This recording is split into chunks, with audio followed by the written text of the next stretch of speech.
लकड़ी के इस्तेमाल की ओर ध्यान दे रहे हैं ताकि अपना रेस्टोरेंट, होटल या फिर जो व्यवसाय है वो सुचारू रूप से चला सकें।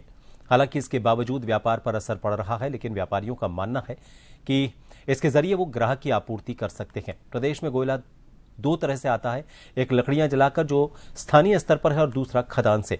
खदान से कोयला छत्तीसगढ़, झारखंड और इंडोनेशिया से आ रहा है। कोयला व्यापारियों का कहना है कि फिलहाल कोयले की कोई कमी नहीं है, हाँ खपत जरूर बढ़ी है। इसकी डिमांड बढ़ी है, जो पहले कम थी अब कई गुना बढ़ चुकी है। और उसी तरह से हम भी आगे ऑर्डर कर रहे हैं। अगर ईरान इसराइल युद्ध लंबा चला और कमर्शियल सिलेंडर पर इसी तरह से रोक रही तो ये खपत और ज्यादा बढ़ सकती है। व्यापारियों का यह भी कहना है कि केवल होटल रेस्टोरेंट तक ही कोयला नहीं जा रहा, उस इंडस्ट्री में भी जा रहा है जहां पर एलपीजी से प्रोडक्शन होता है, वहां भी डिमांड बढ़ी है।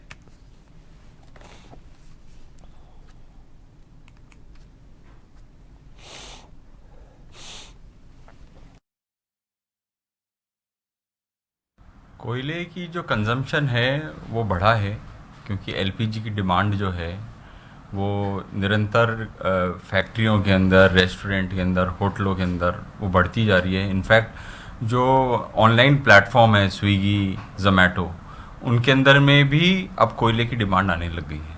स्विगी जोमेटो से भी कोयला आ जा रहा है। स्विगी जोमेटो के अंदर नहीं, स्विगी जोमेटो जो रेस्टोरेंट्स के थ्रू जो प्लेटफॉर्म है उसके अंदर कोयले की डिमांड आने लग गई है। आप ताज्जुब करोगे कि कल परसों हमारे पास में ये आई कि बाजार के अंदर जो वो होता है, ओवन जो होता है लकड़ी वाला, वो उसकी डिमांड कम हो गई। उसकी डिमांड इतनी ज़्यादा हो गई कि बाजार से ख़त्म हो गया है वो। तो आने वाले टाइम के अंदर ऑफ कोर्स कोयले की जो है वो डिमांड बहुत बढ़ेगी।